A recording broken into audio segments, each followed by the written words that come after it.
In the beginning, there was darkness, and then, bang, giving birth to an endless expanding existence of time, space, and matter. Now see further than we've ever imagined, beyond the limits of our existence, in a place we call the universe. Imagine a place where a satellite can circle the Earth in 90 minutes. Where a tourist on vacation wakes up and takes in their view from a hotel room in space. Or where a speck of paint becomes a lethal weapon or a hole in the side of a spacecraft. These are the realities of Earth orbit, the gateway to the solar system. And it's the turf of astronauts, space junk, and the ultimate thrill seeker. Journey out with us to the edge of space.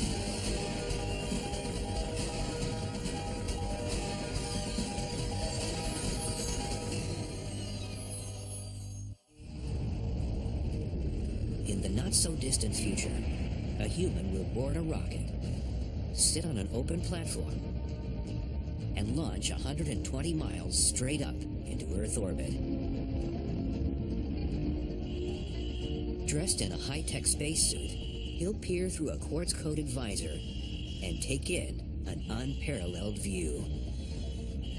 Being in low Earth orbit is spectacular. When you look up, you see the inky blackness of outer space and the stars shining even in daytime.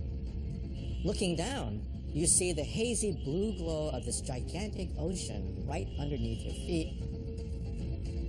This observer is a space diver, a new breed of ultimate thrill junkie. And as he unhooks from his safety harness and stands at the edge of space, he takes one last look out to the universe and leaps, speeding towards Earth below. Space diving is one of many futuristic ideas planned for Earth orbit. The zone of space that surrounds Earth and begins 120 miles above sea level.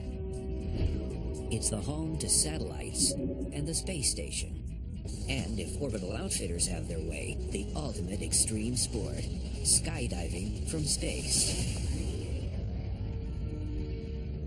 Earth orbit is a window to the universe, and perhaps will become an extension of Earth itself, for industry, exploration, and fun. But the environment in Earth orbit is very different from home.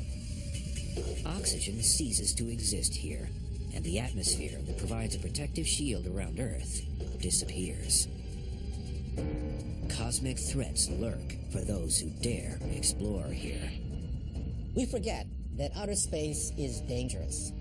We forget that in outer space we have cosmic radiation, we have solar flares, we have meteors, we have space debris. It's an obstacle course being out there in outer space. Like free-fall skydiving junkies who leap out of planes and speed towards Earth, space diving might seem like the ultimate thrill. But its idea is based on very serious intentions. Dr. Jonathan Clark, a Navy flight surgeon and former Navy high-altitude parachutist, is one person behind the space diver concept, but for very personal reasons. I was assigned to NASA to work on space operations. And then my wife was an astronaut. Columbia, Houston, UHF, com check. She died on the Columbia mission in 2003. While military pilots routinely eject safely from imperiled aircraft,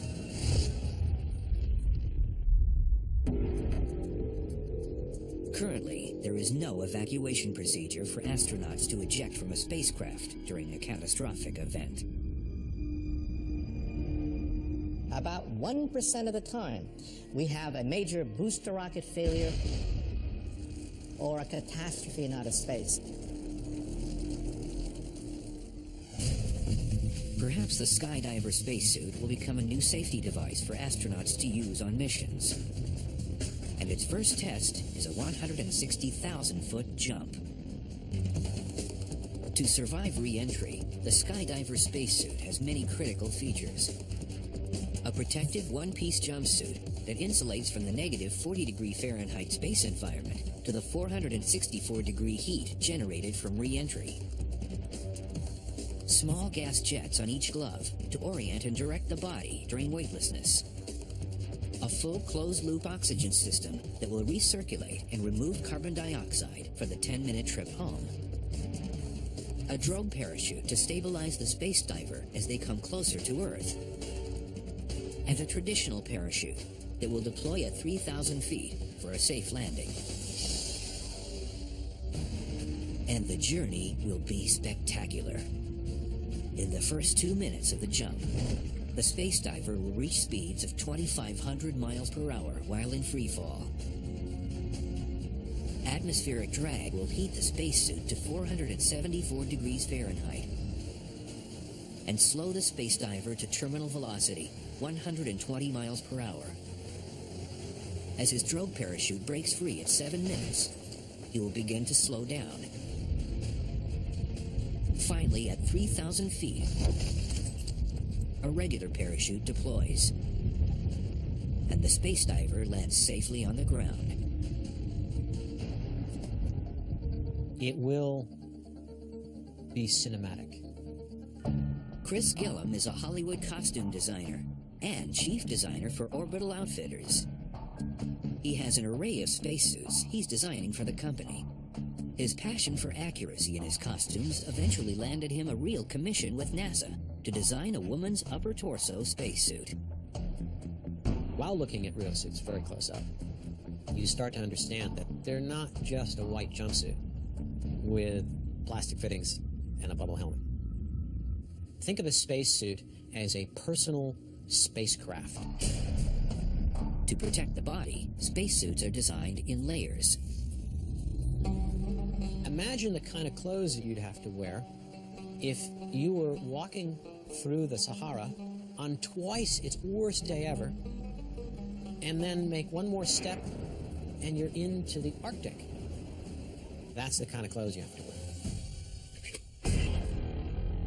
And when considering the form and function of his Orbital Outfitter suits, Gillum looks back in time to medieval armor to help create future designs. Here is our 14th century hourglass gauntlet. That knuckle bow is almost identical to the one that is under the fabric cover in a shuttle spacesuit glove. And interesting enough, it's almost the exact same shape as well. And it performs the same function. While space diving might be years away from becoming a reality, thrill seekers are already making their way to the edge of space, the realm of Earth orbit. Up until 2001, the privilege of orbiting Earth was reserved for the elite few. Astronauts chosen to work in space. But that's before space tourism became a reality. One of the dreams of most of the people associated with the spaceflight world is to actually fly themselves. And so space tourism has been an important component in people's thinking about spaceflight from the very beginning. Right now, Space Adventures Limited is the only company delivering that dream. We are the world's only private space travel company. Space Adventures started 10 years ago when its first client took a very high-altitude ride on a Russian jet. When he came back and talked about what it was like to see the curve of the Earth and the black sky above, I knew that we would have a great business and there would be literally millions of people out there in the world who wanted to participate in Space Adventures experiences. Then, in 2001, American investment manager and multimillionaire Dennis Tito approached Space Adventures about arranging a trip into Earth orbit, and the era of private space tourism was born. The flight of Dennis Tito to the International Space Station was an enormously significant accomplishment, and many people watching in the space community cheered. They thought this was great. It's a new age that has begun. I love space. Space Adventures Limited now offers trips to the International Space Station for $33 million. You learn about the rocket, you'll learn about the spaceship that you're going to fly in, you'll learn about the space station, you'll learn about what it's like to live and eat and work and even go to the bathroom in space. To get to the space station, space tourists must hitch a ride with the Russians in a Soyuz capsule. It's flown successfully for 35 years. This great feat of human engineering will deliver you from the ground to orbit in less than 8 minutes. Once delivered to the space station, space tourists live like real astronauts. Comfortable is a relative term. So if you're comfortable on a camping trip, then you'll be fine on the space station. And if you're at all used to being in the outdoors where you don't have all the comforts of home, then you'll be quite comfortable living in a spaceship. The food is great, but you're not going there for the food. The real enjoyment of space is being able to float weightless and see the Earth and be really part of the future of space exploration. And being able to see what it's like to step off the planet and go somewhere that very few people have been before. You'll be seeing the Earth in all its glory and splendor. You'll be watching 16 sunsets and sunrises every day because you travel so fast around the Earth. Right now, taking a trip to space is too expensive for most private citizens. If you were to just go in low Earth orbit around the Earth, that would cost about $10,000 a pound. That's your weight in gold. There are many companies currently designing new spacecraft to make space travel affordable. I can't tell you when it will be $4,000, but I can tell you it'll never be $4,000 if it doesn't start off at $40 million. Regardless, Space Adventures Limited has big plans to expand their offerings in space. One of our future clients will be undertaking a spacewalk for the first time. Additionally, we're very excited about our circumlunar flight program and doing a flight around the moon. They will come literally within 100 kilometers of the lunar surface. Sending private citizens into space has changed the paradigm for space exploration. We've really, I'd say, banged down the door for the rest of the industry. There are many people now who are interested in opening up this frontier and doing it privately, and we hope to be seen in history as the catalyst which really motivated that entire industry to begin. Perhaps the most exhilarating part of a space adventure is getting to the edge of space. But space is a big domain, and there are threats here that are unlike anything we have on Earth. Earth orbit, our edge of space, is generally divided into 3 parts. Low Earth orbit is an 1,100-mile wide belt that is closest to Earth's atmosphere and begins only 120 miles above sea level. There are tremendous advantages to low Earth orbits. First of all, most of the manned space program takes place in that radius. Start 1, 0, and liftoff of Space Shuttle Endeavour. Also, flight satellites, communication satellites, weather satellites occupy that low Earth orbit. Low Earth orbit is like a busy city. Lots of activity. The Hubble Space Telescope and the International Space Station call low Earth orbit home. Soyuz and the Space Shuttle complete missions here. Objects and people in low Earth orbit can travel around Earth in an astounding 90 minutes. 45 minutes on the sunny side of Earth, 45 minutes on the dark side of Earth. Except for a few trips to the moon, all of humankind's visits to space have been to low Earth orbit. The bottom line in low Earth orbit is if you can't reach it, you can't go anywhere else. And human spaceflight ultimately is about going somewhere else. Low Earth orbit is kind of the entry point for that effort. Above low Earth orbit is a region called medium Earth orbit. This wide stretch of space is 1,200 to 14,000 miles above Earth. Many communication satellites are launched into orbit here, including global positioning satellites. GPS satellites roughly orbit the Earth at about 12,000 miles, what we call a semi-synchronous orbit. So basically, they orbit the Earth twice per day, once every 12 hours. GPS is set up into 6 orbital planes. So if you can imagine a globe, there are 6 orbits positioned in equal spacing around the Earth with roughly 4 or 5 satellites per orbital plane. And basically that gives us coverage around the world. GPS satellites sit at this altitude so that multiple satellites are in view from one location on Earth at any time of day. It takes 4 satellites to get you your exact location. The first will give you a roundabout area, the second will refine it, as well as the third, and finally the fourth says you are exactly here. Medium Earth orbit is also home to the treacherous Van Allen radiation belts. These belts of high-energy charged particles can send a $300 million satellite spiraling out of control, or give a human being a fatal dose of radiation. These belts stretch out from Earth like elongated rings.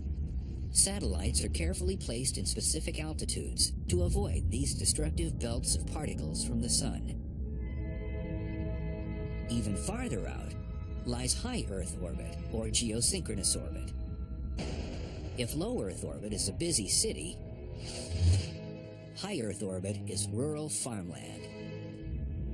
22,000 to 35,000 miles above sea level, satellites hover above Earth, taking in an unparalleled view from a distant vantage point.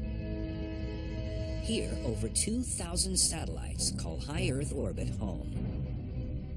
These satellites appear to be stationary. They make a circuit around the Earth every 24 hours, but so do we. So we have the optical illusion that these satellites are sitting there in outer space. But in order to reach Earth orbit, an object must first leave the ground and be delivered into space.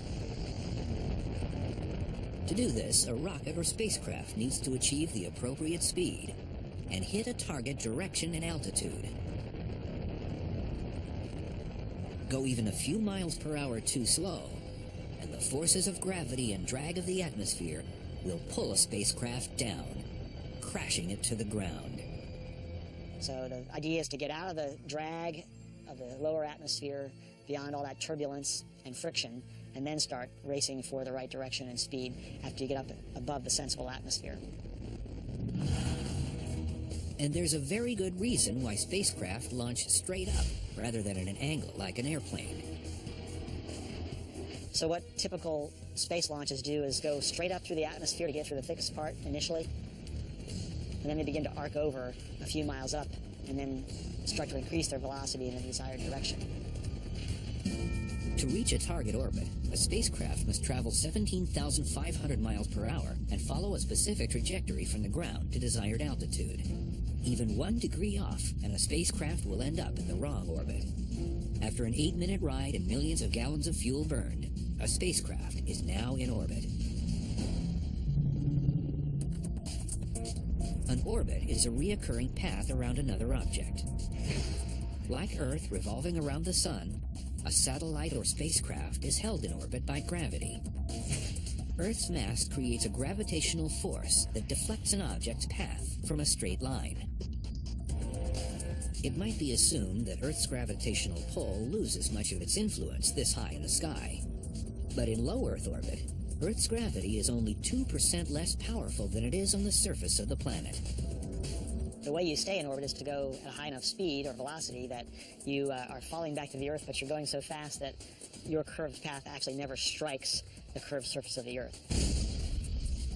You just keep falling around the world over and over again.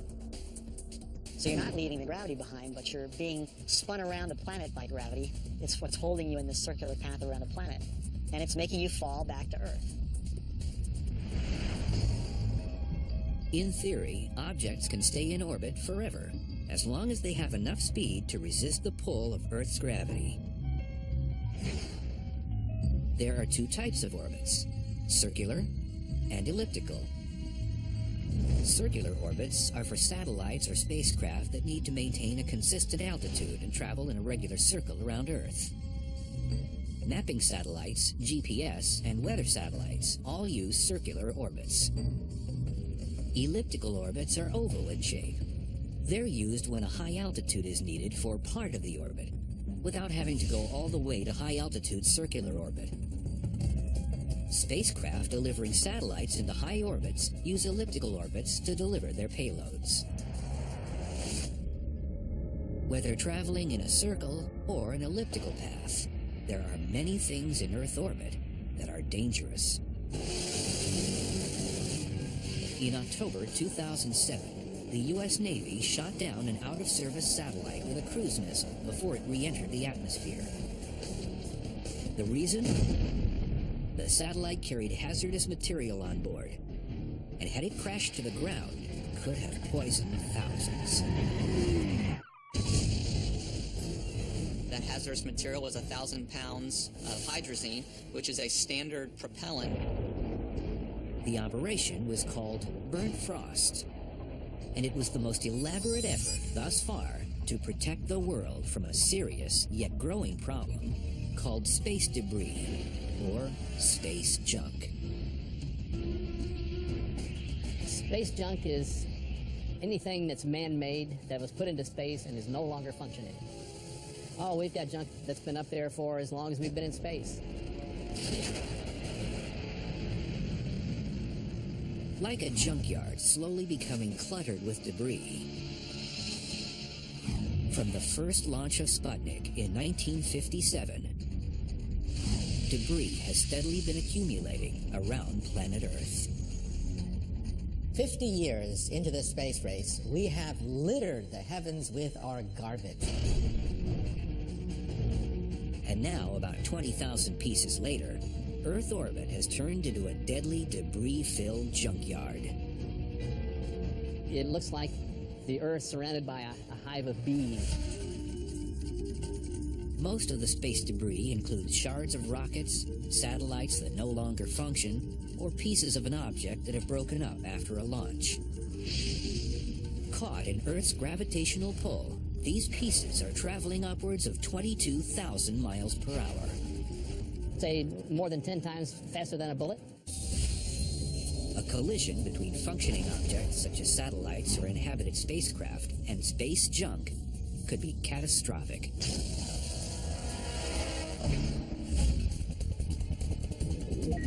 The Joint Space Operations Center, or JSPOC, is a top-secret Air Force surveillance unit that makes it their business to track every object that orbits around Earth, including space debris.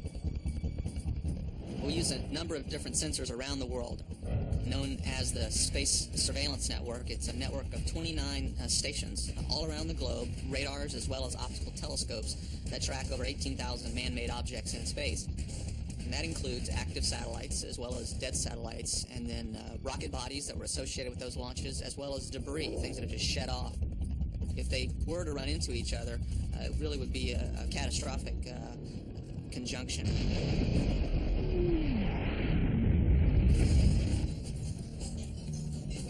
To be tracked by JSPOC, debris must be at least 2 inches wide.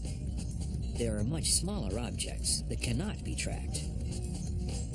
On most of my shuttle flights, we always saw small pits in the windows about the size of a pencil point. The highest population of debris are in low Earth orbit. And in 2008, an intentional collision between 2 satellites created an international outrage and a cloud of debris that threatened low Earth orbit like never before. Our edge of space is Earth orbit, a new frontier for space tourism and exploration. But danger lurks here, space debris, and it threatens our spacecraft and satellites like never before. In 2007, the total estimated amount of space debris was 20,000 pieces, 14,000 of which were trackable. Then, in 2008, China's space program intentionally crashed 2 satellites together as an anti-satellite test. The international space community was outraged. The 10th of January of 2007, the number of objects we were tracking was less than 14,000. Here we are 16 months later, and we've increased that number by over 30% to over 18,000. The problem of space debris continues to grow, and collisions have already occurred between space junk and functioning objects. One of them was a piece of debris that struck a gravitation boom on a spacecraft, severed the boom. To avoid future collisions, JSPOC is in constant contact with NASA and other international space entities to inform them when a spacecraft or satellite might be threatened, so that the spacecraft could be maneuvered around the space debris. Much like a boat maneuvers around hazards in a waterway. Beneath the surface of the water here, what you can't see is what's going to actually give you the most damage if we run into a log or a snag beneath the surface. And in orbit, that's the same problem that we face. We don't track all the debris that could actually cripple or kill your spacecraft. And we rely on the fact that you're just statistically unlikely to hit a piece of debris to protect you. And that insurance policy is going to run out someday.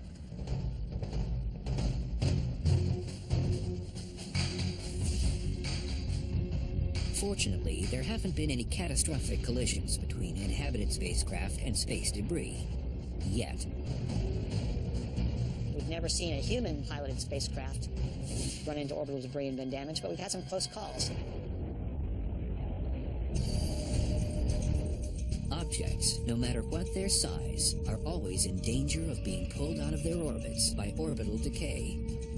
Orbital decay occurs when an object loses speed caused by friction and begins to be pulled towards Earth by gravity. Atmospheric drag is the major cause of orbital decay, like a bicyclist on the road. When you're pedaling along at a constant speed, you're balancing your muscle power against the drag on the tires from the road and the resistance of the air that you're moving through. And you overcome that resistance on the bicycle with your muscles, or in space by firing your rocket engines to add a little speed, overcome that air resistance. That's what has to happen in space to keep the space station from falling back to Earth and burning up. And if you stop adding thrust, that air resistance will eventually slow you down to the point where you'll stop or fall back into the atmosphere and re-enter.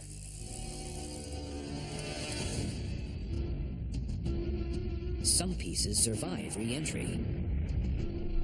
And the size of these pieces that have fallen to Earth is terrifying. In the last 40 years, 17,000 pieces of space debris had survived re-entry. Back in 1997, we had a 570-pound stainless steel tank that landed about 50 yards from our farmer's house in Texas. He was not particularly pleased by that. If a piece of debris does survive re-entry, it travels at subsonic speeds of 120 miles per hour until it hits the ground. There was a re-entry that came in to Cape Town, South Africa. It was during the day. There were people out working in fields. They heard a sonic boom, and they looked up, and they basically saw this material coming down. The Aerospace Corporation in El Segundo, California, is a facility that collects and studies space junk for the military and private companies. This is a piece of what was once a piece of space junk. This was a part of a rocket stage that was used to put a GPS satellite in orbit. And here you can see the brackets that were actually melted off as this came down. We actually have cut samples here to try to understand what happened in this area, how hot did it get, and we use that information to improve our models. Understanding how these pieces survive re-entry is important for future spacecraft and satellite construction. Recovering and reusing critical spacecraft parts could save millions in manufacturing costs. However, collecting space debris remains tricky. 3/4 of the Earth's surface is water, so a lot of it lands in the water. So when you find a piece on the ground, it's actually a very rare event. It's estimated the amount of space debris will double by 2050. But that hasn't deterred entrepreneurs who continue to explore Earth orbit as a business location. For a mere $2,500, Memorial Space Flights, which began service in 2008, will launch ashes of a loved one into low Earth orbit. It's a fitting end to anyone who dreamed of one day visiting outer space.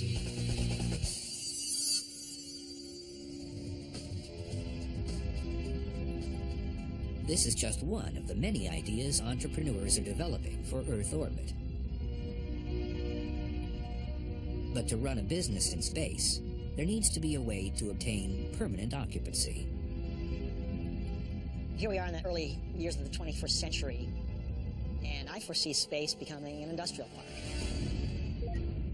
Skylab, Mir, and now the International Space Station have all provided an arena for long-term habitation and experiments in space.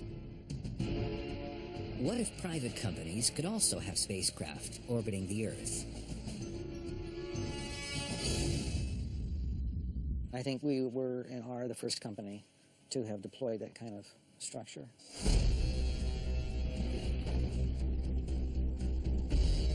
Just off the Las Vegas Strip, Bob Bigelow and his team at Bigelow Aerospace are hunkered down in a high-security facility creating a new generation of spacecraft. I'm living out a childhood fantasy is what it is. And I think that we are involved in something really important. Private industry is exploring the opportunities of our edge of space. Bigelow Aerospace is developing inflating workspaces called Genesis to launch into Earth orbit. The technology was inspired by NASA. I came across an article about a technology that NASA had been working on, and I thought, oh my God, this is great. NASA developed an inflatable module room called the TransHab that was going to be joined to the space station to provide more living space. NASA was never able to afford executing that plan. Eventually, after a number of years, we acquired the licenses from NASA for their patents. The concept is ingenious. Bigelow spacecraft are inflatable pods that tuck into the nose of an unmanned rocket during launch, then expand to 3 times their travel size to full capacity once released into orbit. In a rocket fairing, you only have so much volume, so much room. Like this bottle. That's as big as it gets, that's it. But if you launch something in that volume that can later expand to 3 times its size, you have a lot more room to do something with. We use compressed gas to expand it into its form. The inflatable spacecraft can be adapted to whatever a client might need. Research laboratory, manufacturing facility, hotel space, all emerging industries for Earth orbit. We can host a variety of different kinds of clients, and they only have to pay for the specific time that they're interested in. The spacecraft is assembled from very durable but bendable materials called soft goods systems. You've driven all your life on soft goods. You've driven on tires. The inflatable systems can be extremely reliable and very strong. Bigelow's not worried about the reliability of his launch system. The Dnepr-18 rockets he's using are the same ones the Russians trust with some of their most precious payloads. They have about 1,100 of those rockets with nuclear missiles on them right now. We're not going to fail because the rocket failed. Once in orbit, instrumentation is powered by 4 solar panels, just like the International Space Station. The Genesis spacecraft is a new generation of space station, and it might be a vast improvement from the government-issue brand. What we're working on, if we're successful, is a much safer vessel for humans to be in than the aluminum cans are. Our inflatable hull structure is adequate to protect against any type of thermal effects, micrometeoroid protection, radiation effects. Bigelow Aerospace now has 2 private spacecraft, Genesis 1 and 2, orbiting 340 miles above Earth. The only privately owned spacecraft of their kind orbiting in the edge of space. Launching spacecraft into Earth orbit is only one challenge. Picking an appropriate inclination for its orbits is another. The orientation of an orbit really is just a measure of the degree of tilt from the line running through the equator. You can have anything from 0 degree inclination to 90 degree inclination.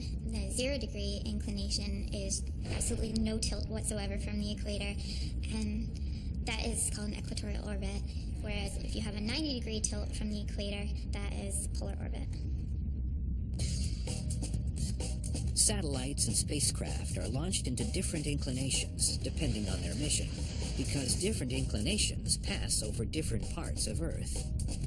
If you're going around the Earth, around the equator, what do you get to see?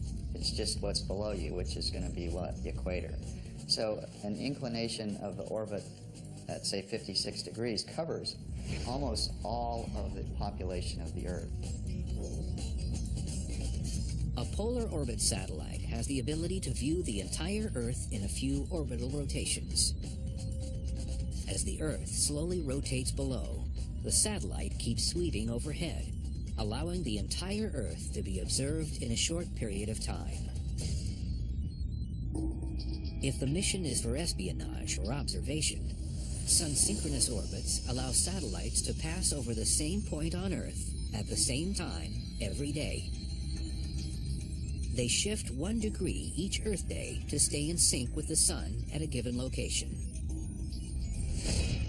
If constant communication is necessary, geosynchronous satellites are positioned far away from Earth so that entire continents are within their view.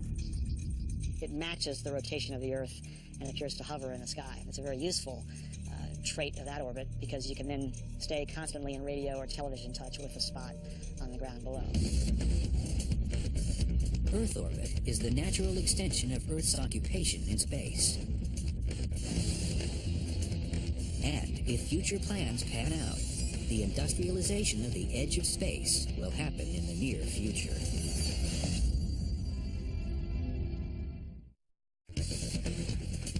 It was only 40 years ago John Glenn entered Earth orbit. What the next 50 or 100 years holds for the future of Earth orbit is as exciting as perhaps a walk on the moon once was to an older generation. Bigelow Aerospace has already reached a major milestone by launching their Genesis 1 and 2 pods into orbit. But future spacecraft will be ready for private citizens. Nobody's done this before. I mean, people have gone to space, but what we're trying to do is make it available. It's called Sundancer, a 300 cubic meter inhabitable space that will have the capacity to support up to 3 human lives indefinitely. We have to add a lot of life support equipment to make sure that the environment is sustainable for a crew of 3. That goes into anything from the air concentration system, where oxygen has to be delivered, CO2 has to get removed, all the way through more rigorous thermal control and humidity control. One Sundancer spacecraft offers more space than is currently available on the entire International Space Station. Eventually, multiple pods will be connected together, like Tinker Toys, for larger facilities. What kind of shape you're choosing depends on the purpose, the mission for the spacecraft. But like pioneers setting off across the open sea in search of new land, this is uncharted territory.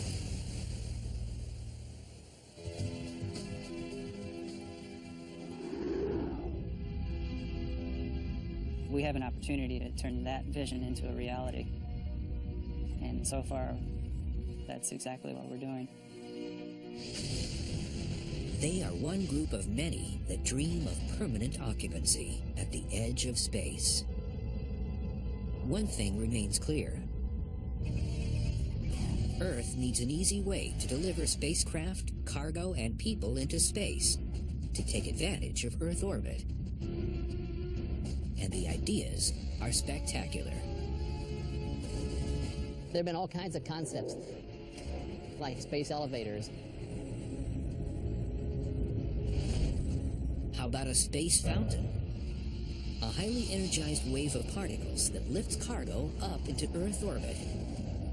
The key is finding a cheap way to get those materials up to space. Or perhaps the resources of space can be mined in a facility orbiting Earth. Using the resources that are on the moon and the asteroids nearby to build things in space themselves, not have to spend the money to haul them up from the ground. For example, Lewis and Clark, when they went across the continental U.S., they didn't haul all their drinking water and firewood with them from St. Louis on the way west. They used what they found along the way. Earth orbit's greatest gift might be sustainable power. Imagine an array of solar panels that generates enough power to light up a continent. That's probably one of the most promising avenues to pursue in the next 50 years in space, is to find a way to make cheap solar collectors and then build the collecting antennas on the ground so that we can use inexhaustible solar power to reduce our reliance on the finite supplies of fuel and energy we have here on Earth. One thing is certain. The edge of space is the entryway to future exploration, a stopping point to the destinations across the universe. I'm very excited about a future, decades from now, where the Earth really is the Garden of Eden of humanity, where we've taken care of our planet, our parks, our enjoyment, the things that we love about the Earth are taken care of. And all the things that we do in terms of manufacturing and resource extraction and energy and mining, those things take place in space. And of course, low Earth orbit is the gateway to the rest of the solar system.